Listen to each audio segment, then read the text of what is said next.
Praise the Lord. യോശുവയുടെ പുസ്തകം 7-ാം അധ്യായം 1 മുതൽ 26 വരെയുള്ള തിരുവചനങ്ങൾ. എന്നാൽ ഇസ്രയേൽ മക്കൾ ശപഥാർപ്പിത വസ്തു സംബന്ധിച്ച് ഒരു അകൃത്യം ചെയ്തു. യഹൂദ ഗോത്രത്തിൽ സേരഹിൻ്റെ മകനായ സബ്ദിയുടെ മകനായ കർമ്മിയുടെ മകൻ ആഖാൻ ശപഥാർപ്പിത വസ്തുവിൽ ചിലത് എടുത്തു. യഹോവയുടെ കോപം ഇസ്രയേൽ മക്കളുടെ നേരെ ജ്വലിച്ചു. യോശുവ യെരിഹോവിൽ നിന്ന് ബേഥേലിനു കിഴക്ക് ബേഥാവൻ്റെ സമീപത്തുള്ള ഹായിയിലേക്ക് ആളുകളെ അയച്ച് അവരോട്, നിങ്ങൾ ചെന്ന് ദേശം ഒറ്റുനോക്കുവിൻ എന്ന് പറഞ്ഞു. അവർ ചെന്ന് ഹായിയെ ഒറ്റുനോക്കി യോശുവയുടെ അടുക്കൽ മടങ്ങിവന്ന് അവനോട്, ജനമെല്ലാം പോകണമെന്നില്ല, ഹായിയെ ജയിച്ചടക്കുവാൻ 2000-ഓ 3000-ഓ പോയാൽ മതി, സർവ്വജനത്തെയും അവിടേക്ക് അയച്ചു കഷ്ടപ്പെടുത്തേണ്ട, അവർ ആൾ ചുരുക്കമത്രേ എന്ന് പറഞ്ഞു. അങ്ങനെ ജനത്തിൽ ഏകദേശം 3000 പേർ അവിടേക്ക് പോയി. എന്നാൽ അവർ ഹായി പട്ടണക്കാരുടെ മുമ്പിൽ നിന്ന് തോറ്റോടി. ഹായി പട്ടണക്കാർ അവരിൽ 36ഓളം പേരെ കൊന്നു. അവരെ പട്ടണവാതിൽക്കൽ തുടങ്ങി ശെബാരീം വരെ പിന്തുടർന്ന് മലഞ്ചെരുവിൽ വെച്ച് അവരെ തോൽപ്പിച്ചു. അതുകൊണ്ട് ജനത്തിൻ്റെ ഹൃദയം ഉരുകി വെള്ളം പോലെ ആയിത്തീർന്നു. യോശുവ വസ്ത്രം കീറി യഹോവയുടെ പെട്ടകത്തിൻ്റെ മുമ്പിൽ അവനും ഇസ്രയേൽ മൂപ്പന്മാരും തലയിൽ മണ്ണ് വാരിയിട്ടുകൊണ്ട് സന്ധ്യ വരെ സാഷ്ടാംഗം വീണുകിടന്നു. അയ്യോ കർത്താവായ യഹോവേ, ഞങ്ങളെ നശിപ്പിപ്പാൻ അമോര്യരുടെ കയ്യിൽ ഏൽപ്പിക്കേണ്ടതിന് നീ ഈ ജനത്തെ യോർദാൻ ഇക്കരെ കൊണ്ടുവന്നതെന്ത്? ഞങ്ങൾ യോർദാൻ അക്കരെ പാർത്തിരുന്നെങ്കിൽ മതിയായിരുന്നു.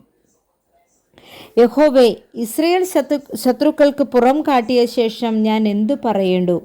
കനാന്യരും ദേശനിവാസികളൊക്കെയും കേട്ടിട്ട് ഞങ്ങളെ ചുറ്റിവളഞ്ഞ് ഭൂമിയിൽ നിന്ന് ഞങ്ങളുടെ പേർ മായ്ച്ചു കളയുമല്ലോ. എന്നാൽ നീ നിന്റെ മഹത്തായ നാമത്തിനു വേണ്ടി എന്തു ചെയ്യുമെന്ന് യോശുവ പറഞ്ഞു. യഹോവ യോശുവയോട് അരുളി ചെയ്തത്, എഴുന്നേൽക്ക, നീ ഇങ്ങനെ സാഷ്ടാംഗം വീണുകിടക്കുന്നത് എന്തിന്? ഇസ്രയേൽ പാപം ചെയ്തിരിക്കുന്നു. ഞാൻ അവരോട് കൽപ്പിച്ചിട്ടുള്ള എൻ്റെ നിയമം അവർ ലംഘിച്ചുമിരിക്കുന്നു.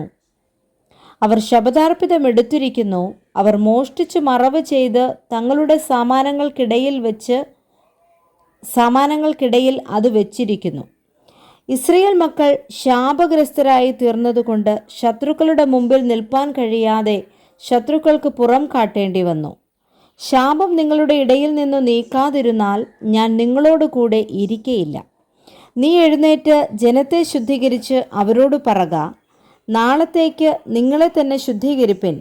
ഇസ്രയേലേ, നിന്റെ നടുവിൽ ഒരു ശാപമുണ്ട്.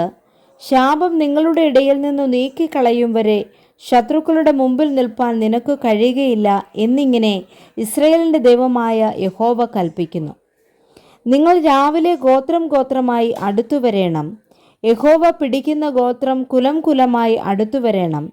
യഹോവ പിടിക്കുന്ന കുലം കുടുംബം കുടുംബമായിട്ട് അടുത്തു വരേണം. യഹോവ പിടിക്കുന്ന കുടുംബം ആളാം പ്രതി അടുത്തു വരേണം. ശപഥാർപ്പിത വസ്തുവോട് കൂടെ പിടിപെടുന്നവനെയും അവനുള്ള സകലത്തെയും തീയിലിട്ട് ചുട്ടുകളയണം. അവൻ യഹോവയുടെ നിയമം ലംഘിച്ച് ഇസ്രയേലിൽ വഷളത്വം പ്രവർത്തിച്ചിരിക്കുന്നു. അങ്ങനെ യോശുവ അതികാലത്ത് എഴുന്നേറ്റ് ഇസ്രയേലിനെ ഗോത്രം ഗോത്രമായി വരുത്തി. യഹൂദ ഗോത്രം പിടിക്കപ്പെട്ടു. അവൻ യഹൂദ ഗോത്രത്തെ കുലം കുലമായി വരുത്തി. സർഹ്യകുലം പിടിക്കപ്പെട്ടു. അവൻ സർഹ്യകുലത്തെ കുടുംബം കുടുംബമായി വരുത്തി. സബ്ദി പിടിക്കപ്പെട്ടു. അവൻ്റെ കുടുംബത്തെ ആളാം പ്രതി വരുത്തി.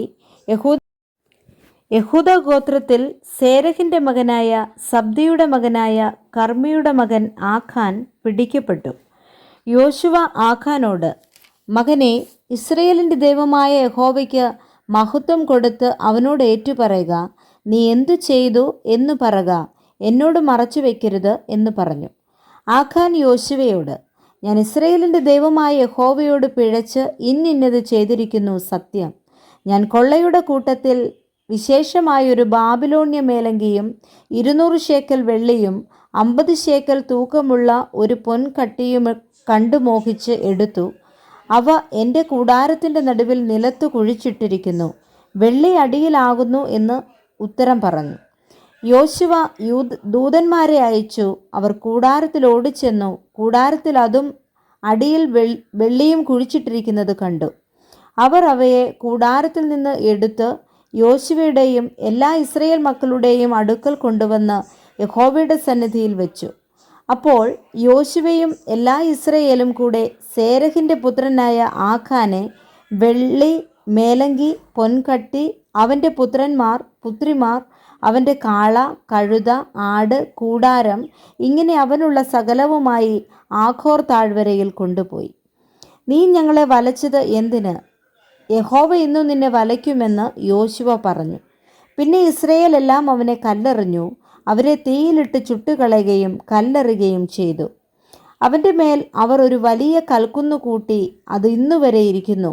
ഇങ്ങനെ യഹോവയുടെ ഉഗ്രകോപം മാറി, അതുകൊണ്ട് ആ സ്ഥലത്തിന് ആഖോർ താഴ്വര എന്ന് ഇന്നുവരെ പേർ പറഞ്ഞു വരുന്നു. Praise the Lord. വായിച്ച തിരുവചനങ്ങളാൽ കർത്താവ് നമ്മെ ഏവരെയും സമൃദ്ധിയായി അനുഗ്രഹിക്കുമാറാകട്ടെ. ആമേൻ.